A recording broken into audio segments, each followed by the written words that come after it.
So I have the list that was sent to you, and then I have some other questions that were submitted to the chat as well. Okay. So yeah, and I'll keep you, I'll let you know about time and all that kind of stuff. And the only thing that I don't have visibility on, I'll monitor the YouTube channel, but, or not YouTube channel, geez, I can't English this morning, I'm sorry. I will monitor the Zoom chat. The only thing I don't have visibility on is if somebody asks you a question like privately, I won't be able to see that, but I'll call that out before we get started. Okay. Yeah. All right. Yeah, I turn off my Italy background, so I'm back in the home. Very nice. Oh man, I'm actually really excited to dig into this. It's we had some really interesting questions submitted, so. Yeah. I see some people joined as well. Yeah, it looks like we've got 7 people so far. So welcome everyone. Happy Monday. Thanks for joining us. Yeah, thank you for having us. Excellent. I'm so glad you guys came. Yeah. And I usually like to call out while we're waiting. So we've got 4 minutes before we're going to start. I always like to call out and see if anybody wants to share where they're joining us from. Just because, you know, especially with virtual now, you can kind of get people joining you from all over the place. So I always find that very interesting. So if you'd like to, feel free to come off mute to share where you are, where you're located, or where you're calling in from. You can also put it in the Zoom chat if you prefer. Okay, hi, I'm Bindia. I'm from Austin, Texas. Welcome, Bindia. Thanks for joining us. Yeah, thanks. How's the weather in Austin today? Is it heating up for you guys? Actually, no, it's pretty cloudy. Really? Yes. This is me sitting in my office and looking outside. If I went outside, it might as well be 80 some degrees and I wouldn't know. Oh man, absolutely. We've got nice, bright blue, sunny skies here in Ohio, but I don't think that's going to last for much longer. I think we're due for some rain here shortly. Hi, Lamore. Thanks for joining. Hi, Lamar. Hi, how are you? Good. How are you? I'm pretty good. How are you doing? Those of you who live in the US with all the, you know, the riots going on. I mean, are you safe? It looks pretty scary from just watching. Yeah. The one thing I mean, Toledo's not a major city. So I'm in Toledo, Ohio, for anybody that doesn't know. It's not a major city, but we are big in comparison to everything else that's around us. It's not scary here. There was a little bit of escalations of tear gas and that kind of thing on Saturday, but yesterday there weren't any organized protests. Cleveland is another story. There's a lot going on there. The one thing I will tell people, especially if you're outside of the US and you are curious, look up and see some of the good stuff that's been happening. There's like the violence and stuff gets easy press coverage, and it is happening. I'm not trying to pretend that it's not. But for me personally, it really helped this morning. I spent, I think, 15 minutes just scrolling through, like, I think it's Good Movement is the account on Instagram, good_movements. And then there's a lot of people that have been showing videos and photos of police officers engaging with protesters and marching with protesters and kneeling with protesters. Yeah. And that's just as important. That's really something that needs to be shared because it's a huge shift and huge change from how police involvement in these things usually go. It's true. Thank you for asking, Lamore. That's a very good question because I know we've got people here from all over the country and all over the world, obviously. Yeah.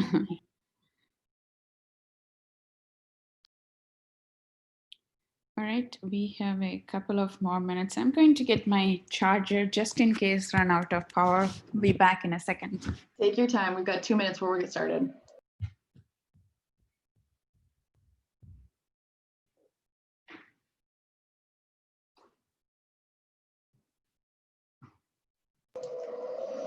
How was your weekend, Lamore? It was pretty good. We had a holiday here, a Jewish holiday, so it was a long weekend. It was nice. Which holy day was it? It's called Shavuot.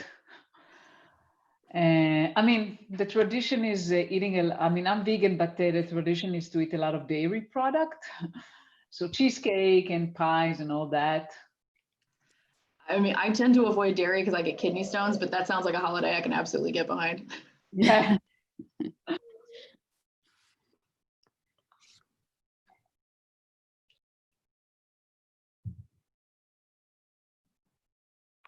Hi. Hello. Hi, Sophia. Thanks for joining us today. Thank you. I wasn't sure if the Zoom was FaceTime because some have been just like a watch along, and I just like woke up. So I'm right with you. Thank you for joining us, though. That's really appreciated. thank you. I'm excited. Yay. It's so interesting to see people from so many different places. Yeah. All right, I'm going to hit record and we can get started. Okay, Preeti? Yep. No, stop me. I'm sorry. Is it Preeti or Preeti? Preeti. Preeti. Gotcha. Okay. Yeah. That sounds like my name pronunciation. My middle name is Rithi. Oh, okay.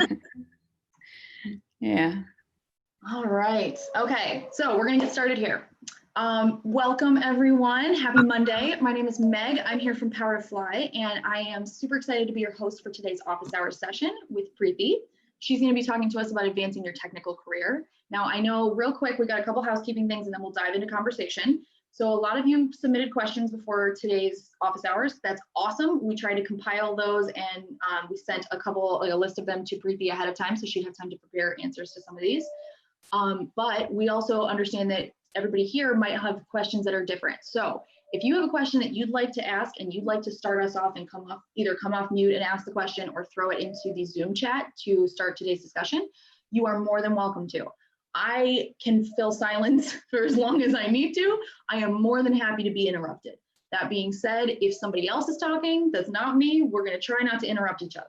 Do our best, and hopefully we'll all get some good information and learn some things today. So Preeti, would you like to introduce yourself or tell everybody what you do over at Roku? Yeah, sure. Yeah, so I've been with Roku for slightly over 2 years. So I'm a senior director of software in the smart TV division. So I don't know how much you guys know about Roku. Roku builds like, set-top box, TVs, and the ad-based subscription model is what fuels Roku. So there's a lot of software around that area as well. But my focus has been for my entire career, consumer electronics and devices that people actually use, starting from the very first good old GSM phone to the Echoes and the Roku TVs and stuff like that. So I do run both software and QA teams. That's the constitution of my team. I interact with a lot of software engineers, some hardware engineers, but firmware engineers. And then, of course, the managers, the QA, the program managers, the core OS teams. So a lot of software and related teams that are required to ship a product. That's kind of my day-to-day existence. I'm happy to go into any more details, but I think it would be good if we start with some questions, and then I can provide more relevant examples to the questions. Sounds good. Okay, so let's start with one of the first questions that was asked. This person had said, I feel interview skills differ greatly from actual job skills in today's tech market. What are your thoughts and tips for ensuring a lack of good interview tactics does not hinder your career growth? Yeah. That's a very good question in this day and age, especially in the Bay Area, because I have a lot of personal experience with this myself. Like when I moved, I was in Midwest. And then when I moved to Bay Area, I didn't really know how to prepare for a software engineering job because I always thought, I'm so good at my job, why do I need to prepare? And then I would go for interviews and realize that, oh, it's different. I do need to prepare. And so I have done a lot of interview myself and interviewed several people, had this conversation with a lot of managers, a lot of engineers. And I think, it's not ideal. It is sometimes true that the questions get asked are not directly related to the success of the role, but they're assumed. The reason why those questions are there is to make sure that the fundamentals are covered. And sometimes, even though you are slightly out of touch with those basic fundamentals, if you really care for the job, my advice is that do prepare. And actually, one of my engineers always tells me, you know, he goes brutally like, oh, this guy doesn't know how to code. I'm like, well, I had a lot of experience then. And he always reminds me, look, if he couldn't prepare for interview, how would he prepare for a job? Like when there are some challenges, how do you make sure that you prepare for that? And then right now, there are so many tools, so many websites, so many options available how to prepare. So it is not like before where you have to go buy a book and work through it and there is no idea which questions will be asked.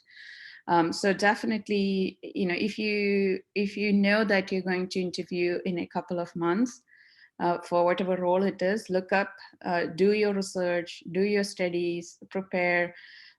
Where if it is an engineering job, of course, go through coding exercises. If it's like a program management or a product management, do case studies, think through your own examples, review your experience. So be really prepared, because the difference between that and not preparing and preparing is, you know, you're losing the opportunity.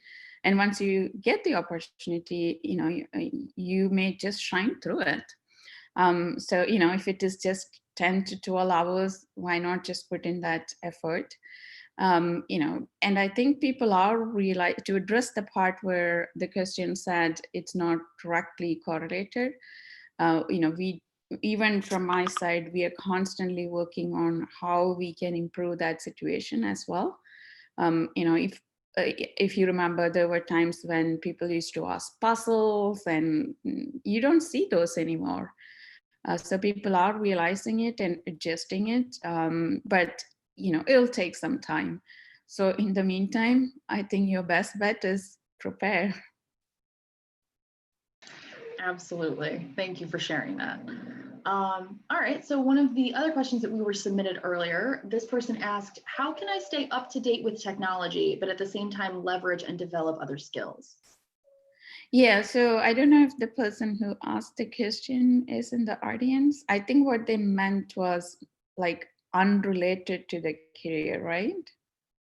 I would read it with the same understanding, yeah, but that's a good call out. So if anybody here who's here on the call today, if this was your question that you submitted and you'd like to add more detail or context to either this, or if we ask your question later or anything similar, if you have something you'd like to add, please feel free to chime in. I have something to add to this. I mean, I'm not the one who asked the question, but I was mentoring a manager recently, and she really wanted to stay hands-on. She actually wanted to continue writing code. So Okay. it's like, how do you balance between staying technical and still,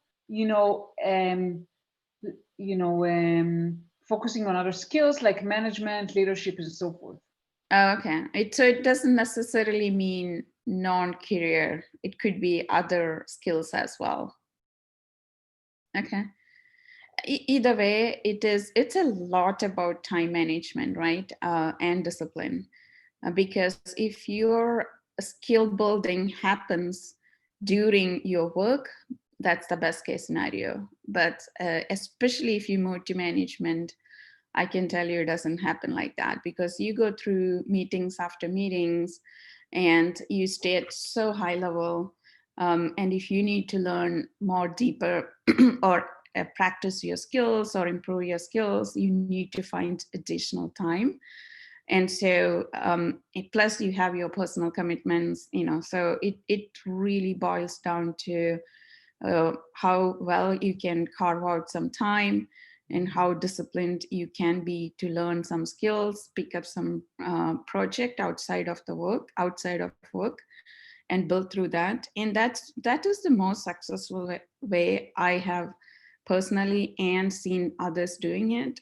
For example, one of my VPs, he builds a lot of smart home applications for his house, and he has more code written and published than any of our engineers, because once you get into that project, you're way more engaged, you're way more motivated, you know, and he leaves on time.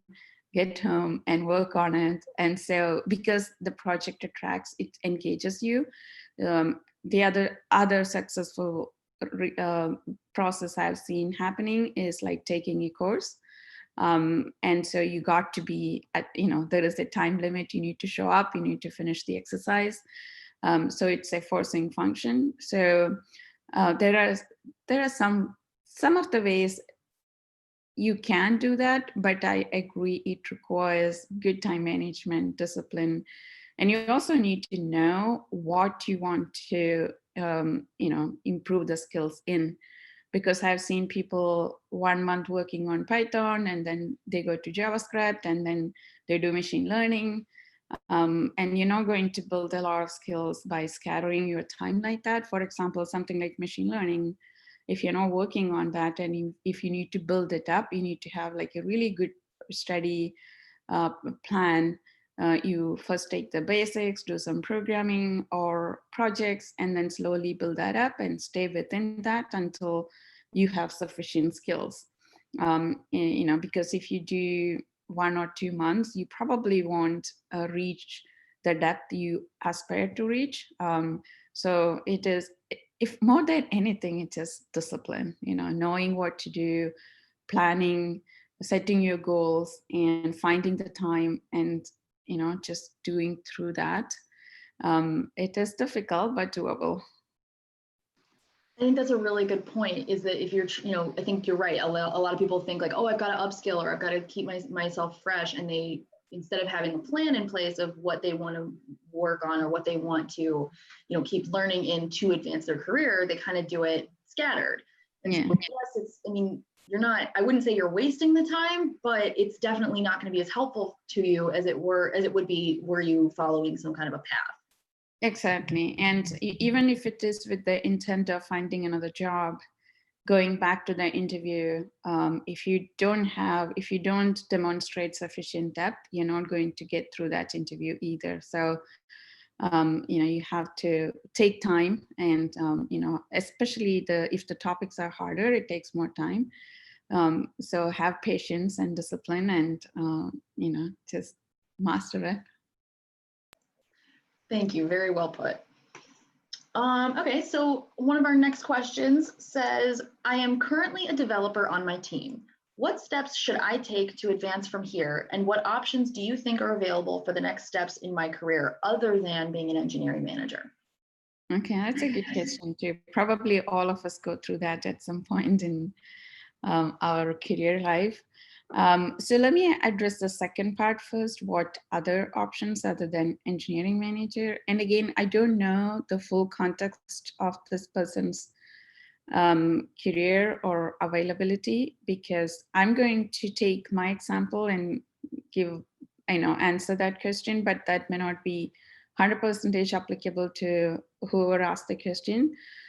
So for example, in a tech world, in an environment like mine, we usually have 2 career paths, like, either you go through the management or you stay technical. And you could also say there is somewhat of a third, fourth path, which is like the program product management option as well. So a lot of engineers either continue to stay in the technical path, or they go to the program product, or they go to engineering management. And I mean, the key thing is to understand why you want to go into one of these, what is really motivating you, what you really want to do. But assuming that, you decide you don't want to be an engineering manager, think about, is program or product something you want to do and you really understand, and see if that's an option for you. If not, why not just stay in the engineering, in the IC role? Because a lot of companies, I worked in Amazon. Amazon has this senior principal, distinguished engineer career path. There are obviously very, very few women there, which is sad to see. But the impact those roles have is just or better than VPs. And so the only difference is that you don't have a team, you don't really manage people, but your impact and influence on the projects and the roadmap and a lot of company decisions is really good. And even at Roku, we have a principal track, and we are about 2,000 people, and there are only 6 principal engineers in the entire company. So it's really hard to get in, but once you are in that role, you directly work with the CEO on the next technical projects. So, you know, it's a very influential and impactful role as well. So if you don't like management, or if you don't want to do engineering management, there are a lot of other options. Both, you know, it compensates in terms of compensation and impact. They're just as good. So those are some of the options I can think of from my own field. If anybody has a little more different field other than engineering, you may have a little more options. Thank you for sharing that. And you're right. I mean, different fields might have slightly different input, but I think what you said sounds very plausible. It sounds very reasonable as a path to follow. Okay, so just one call out, guys. It's 1:47, so we have about 13 minutes left in today's chat. So if you have questions that you would like to raise, please feel free. The floor is yours. Otherwise, I'm more than happy to keep going with what we have pre-submitted. Or if you guys have comments, participate in any of the discussions we had, please feel free to do so. Yeah, absolutely. Very good call out. If you have any questions or any comments, especially on what you're hearing, maybe suggestions that have worked for you in the past, please feel free to share.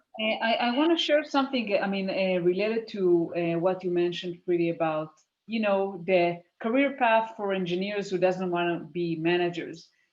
So I always say to people when I was talking to engineers, like, you have to differentiate between leadership to management. And there is more than one way to be a leader.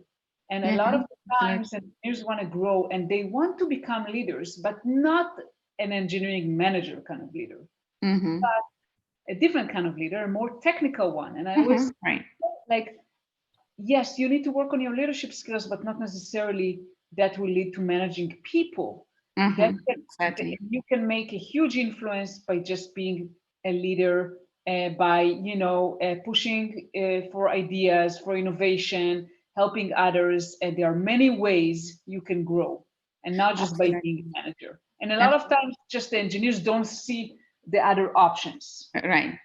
Especially when you're a junior engineer, you don't see that. And this is why, you know, the principal engineer in Amazon and Microsoft, and that's the goal. You know, they're leaders. You know, you still have to influence other teams and management, but not through with the support of a big team with you. So it's even harder in some sense, you know. And so you still need to have skills to persuade, influence, communicate, all that. And they get the same training as well as managers, because they need to do a similar job. But I think when you're a junior engineer starting your career, you don't see those principal engineers coming and giving and demonstrating that, right? So more interaction with the technical leaders is also really good to aspire to get there. Absolutely. Okay, so along those same lines, we had a question that was pre-submitted. This person wanted to know, what effective methods have you found to take that next step in advancing your career? So as we talk about the fact that there's multiple ways this could look, what are are there any ways that kind of span all those different paths, or does it really depend on where you're headed? Yeah, it totally depends on your situation. Because I saw that question, I was just thinking, even within my own team, you know, we have very flat structure at Roku. And so a couple of people had shown interest in going into the management path. And unfortunately, we don't have like several roles like that. So we are thinking through it, how do we give them an opportunity to try that out? it's a little bit limited where I am right now for junior engineers to kind of take on that role. But then when I think back, some of my previous places like Amazon or even Intel had a lot of opportunities. Intel had even the rotation program where you could try different roles in any year, because as the company is bigger, you have a lot more infrastructure to do things like that. Whereas when you're a smaller company, you don't. And in Amazon, for example, you had a lot of opportunities to lead a small team, and then try it out. Sometimes you don't like it, which is absolutely fine. Unless you try, you don't know. So if you think that's your next step, definitely talk to your manager, talk to other teams, because sometimes your teams don't have it, but there are other teams who are looking for that. And definitely, make your intent very, very clear. If there are opportunities, I do want to try it on, and something will show up, guaranteed. And if it doesn't in your place, you should always see what's out there. If you really want to go down that path, how do I get there? What's my first step? So definitely work through that. I can share something on my own. So for the longest time, I did not want to be an engineering manager. Honestly, I didn't think much of that when I was young and really arrogant. And then I realized really what it is. And I got much more patient and matured. And then I made the transition. But then you do not get your first chance unless you prove you have some experience. So it becomes like a chicken and egg. So it is sometimes hard to get the first role. So sometimes you have to go repeatedly, ask for opportunities, demonstrate, make yourself heard and known to get the first opportunity. And from then on, at least for me, it was much easier to go to the next level. But sometimes it's harder, especially if you're making a transition, to get that first opportunity. You will have to work for it. I think, yeah, that's a very good way to kind of explain and break down what could be a very, very difficult and detailed process to, kind of break down by what people's individual needs are. Right. But then I have a lot of examples where some of my friends were just given that opportunity, in which case that's great.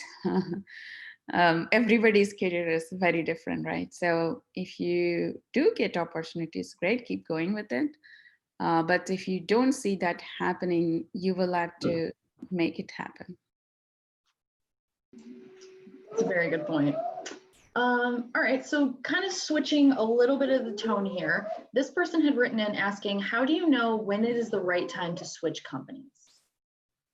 Yeah, I saw that. That was a very interesting question as well.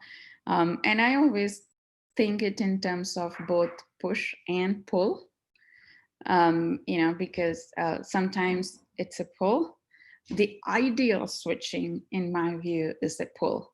You're perfectly happy where you are, things are great, but then you get this opportunity. Somebody reaches out to you, and it's a complete 100% pull, whether it's like your role, the area you want to work on, or even compensation, whatever that is, it's a pull. And if you get, I'm sure most of you have read the Lean In, where she says, if you get a seat on a rocket ship, take it. And when you sense an opportunity like that, take it. That's probably easier. And the harder thing is the push part, right? I mean, sometimes you're not happy, you feel stale, you're not growing, you are frustrated, things are not moving. And then you need to decide, should we stick around or should we look around? And if you look at my career, I have made several changes, and some of them harder and some of them easier. For example, when I went to Intel, the role was sold to me very highly and it seemed really good. But quite immediately, I realized that that Intel is way too big for me. Things move too slowly. I'm just not able to make the difference I wanted to, the pace at which I'm used to. And so within a year, I decided this is not the place for me, and it's better to move quickly than sticking around and waiting to see some changes. And then I went to a startup because I knew that I will have much more impact there, which it did. And so, sometimes it's better to switch quickly if you know that this is not for you. On the other hand, when I was at Amazon, I was very, very keen on completing the program I was with. I was the first engineer manager in the Echo program, and I stuck with it until we shipped. So it was really, really key to see a successful program all the way through. So even if there is a lot of push for whatever reason, stick around until it reaches the point, and then think about other options. So it's totally situation dependent. And the last thing you want to do is if you're unhappy, you jump on the first opportunity that comes along, right? Because you may be frustrated, but that opportunity may not address your frustrations. So again, having gone through a few changes, I know, have patience. Thank you for sharing that. I think it's an especially important message now, as we're getting a lot of feedback from people that are on the job hunt, either because they're just looking or because they've been furloughed or laid off. That kind of reactionary or rebound, like rebounding into a new job, it's very powerful. It's a very strong urge. It's hard to resist. But yeah, absolutely make sure that the place that you're going is a good fit, and you're not just going to be doing the same search again. Yeah, especially if you have the luxury, right? Because if it is a job, and you absolutely have to have a job, you probably don't have a choice. But then if you're thinking about career and the next opportunity, take your time. You may feel really bad letting go something, but that's for your own good. A better opportunity will come around. Yeah, at least that's what we all have to keep on hoping, right? Because it'll happen eventually. Yeah. All right, so in our last couple minutes here, I do have a quick question that came in from the group chat. This person wants to know, do you suggest any ways to break inhibitions and make yourself heard, especially in a company where you might be the only female developer and the only female in most meetings? What was the first part? Sorry, making any? Ways to help break your inhibitions. It sounds like this person is the only woman in the room a lot of times, but also might not feel comfortable speaking up. Yeah. I mean, that's all the more reason to do that, because I can share that I have a team of about 70, and I'm kind of ashamed to say that, but I just have one female engineer. And then I tell her every single time, I want you to speak up, the even more reason to speak up. But I understand sometimes, it's a little bit hard for people to speak up if you're not used to. One good insight I got from one of the workshop that was about public speaking, but it is applicable to even speaking up everywhere. If you put yourself as I need to prove myself, how do others validate me? You get even more nervous and stage fright and all that. But think about what you are standing for. So for example, if you're discussing some technical solution and you really don't want to speak up, but you think that you have a good idea and you're standing up for that solution, and you will be less inhibited, and you can speak up and heard, and you will forget for a moment that, oh my God, I'm being judged. And then once you break the ice, once you get into it, once the conversation going, you forget that. And then you get into the matter, and that becomes a habit. And especially if you're the only female engineers, please do speak up. All we women, even I'm a victim of this myself. Like, you know, unless you're 100% sure, you don't want to talk about it. Oh, let me go double check this before I speak up. When everybody just toss their ideas and forget it, right? So it's okay to speak up. Absolutely. Thank you for that. So hopefully that's helpful to the person that asked that question. We've come to the end of our time today, unfortunately. I always think these are too short and we could continue talking for so much longer. Preeti, I want to thank you so much for spending time with the Power to Fly community this afternoon. It's incredibly useful to us. So thank you so much for your time and your expertise. Yeah, I hope some people got something out of it. Feel free to send me more questions. I'm happy to respond anytime. Yeah. Absolutely. So thank you to everyone, all of our community members who joined us today. Remember, there will be a recording of today's event sent out. You'll all get an email with a link to rewatch, so you can check that out. Keep an eye peeled for that probably sometime tomorrow afternoon. And then if you have any further questions or any curiosity about stuff that's going on at Power to Fly, you can always reach out to me. My email is megan@powertofly.com. You can also reach out to hi@powertofly.com. And I just want to say thank you to everybody for joining us. All right. Have a Okay, lovely bye, day, everybody. Bye. Bye.